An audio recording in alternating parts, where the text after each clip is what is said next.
When we get to Lamar Jackson, the question I have for you is, how do you think he gets over the hump? Because now, with the way that his playoff record is, I believe he's 2-4, and the pressure that's on him with the contract and what Patrick Mahomes is doing, how do you think he doesn't allow the narrative to become his reality? Yeah. I think back to when I played high school for baseball, and my junior year, man, I could not hit the curveball. So you know what they did? My senior year, they came in doing that curveball. I messed around and had 12 or 15 home runs that year, half of them on that curveball. And I just think about Lamar in that same light, to the fact, like, man, they were lighting him up. They're hitting him with the blitz, and it was kind of being effective. Yep. So you just know everybody saw that, the whole world saw that. So you know what they're gonna do? They're gonna copy that. They're gonna hit you with some pressure. Yeah. And the best way to beat pressure is to prepare for it. Right. So in this all season, I expect him just to be I'm not a quarterback, but I just expect him to try to, put himself in a situation where he can see all these different looks. Right. And try to, visualize that, game, in real time and game mode, and just try to put all that experience in you, because it's gonna come. And I think the biggest thing for him is just being able to overcome that.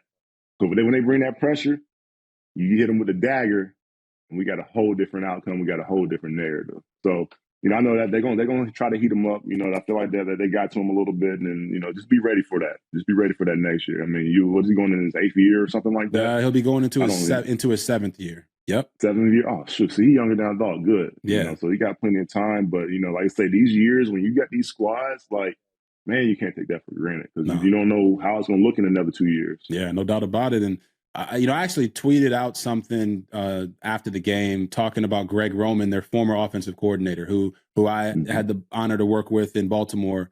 And a big gripe about him was he ran the ball too much, right? Well, in this playoff game, they didn't run the ball enough. I don't think that it's not to say, hey, the grass isn't always greener, because I am a believer in Todd Monken and what he was able to accomplish. And listen, they made it to the AFC Championship game. Like, they got farther than they were before, but the Ravens can't forget who they are and who Lamar Jackson is, especially in those big time games. Yeah, Big JTV, man. I want y'all to like, comment, of course, subscribe, and, show me some love over here. Shouts out to my Baltimore Ravens flock, people who are tapping in, Ravens Nation, all that stuff, man, and every other fan of football who shows love. I see a lot of people viewing, but I don't see enough subscribers, so slap that subscribe button.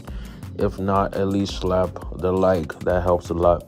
But let me just talk about what, Megatron, Calvin Johnson, and RG3 said.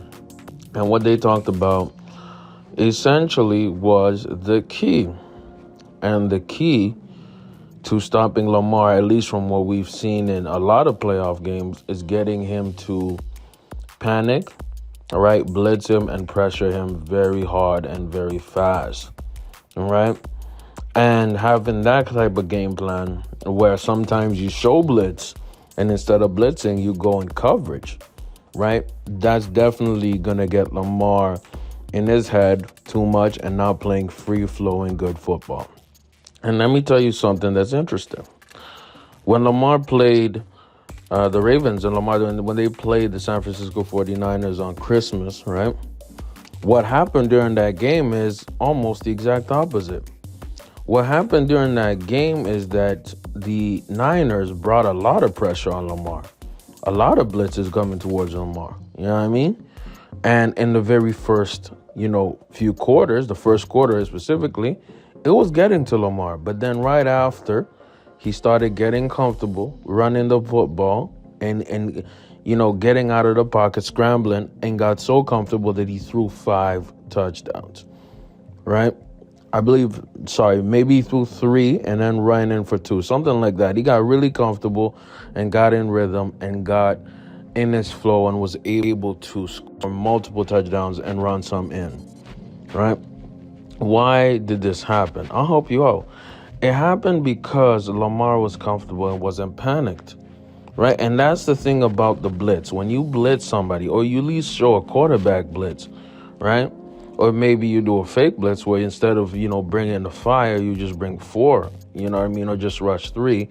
That gets the quarterback to panic and gets the quarterback to make fast and rash decisions. And when you make rash decisions, you miss your guys. When you make rash decisions, you pass to Isaiah Likely up the middle in triple coverage. You know what I mean? And overall, Lamar, in my eyes, he didn't have a bad game. He didn't have a great game. He had an okay game. But compared to how he's played all season, this could be considered even a bad game. And Calvin Johnson is saying that teams are going to watch this tape and they're going to use it against Lamar, right? Now, what I think in my mind is that this goes back to something very important I've been talking about, and this goes beyond Lamar. It's the coaching. It's the coaching. Who came up with that defensive plan to stop Lamar in that offense? Steve Spagnuolo. Who decided to abandon the run? Who? Take a guess.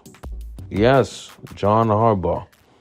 And he even said that in his end of season press conference with Eric DeCosta. They talked about how the Chiefs were putting so many people in the box.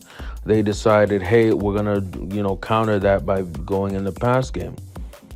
And if you look at almost all of the Ravens' losses, there's been very little running by the running backs, by even Lamar. Actually, a lot by Lamar, but very little by the running backs. Why does this matter? It matters because that's how you counter a great runner, man. You stop him from running. It's very simple. It's very stupid, but you just stop him from running. And that's what opposing defenses have been doing to Lamar. They say, hey, we're just not going to make you run all over us. Guess what you do? You double down on what you're great at. You keep running. You keep pounding. Because it's metaphorical, right? If you have Gus Edwards going in between the tackles, pounding the linebackers, pounding the defensive line, he's going to crack one through. If you have Lamar running up the middle multiple times, Lamar is so talented, he's going to run for a touchdown. He's going to run for he's too talented. Gus Edwards, very talented running back. Justice Hill, very talented running back as well. You have talent on the field, and instead of using it, you don't use it. And that's the sad part about it. But let me know what y'all think in the comments, man. Calvin Johnson and RG3, they broke it down perfectly. Let me know what y'all think of my analysis as well. Big JTV. Check out these videos on the end screen. I'm out.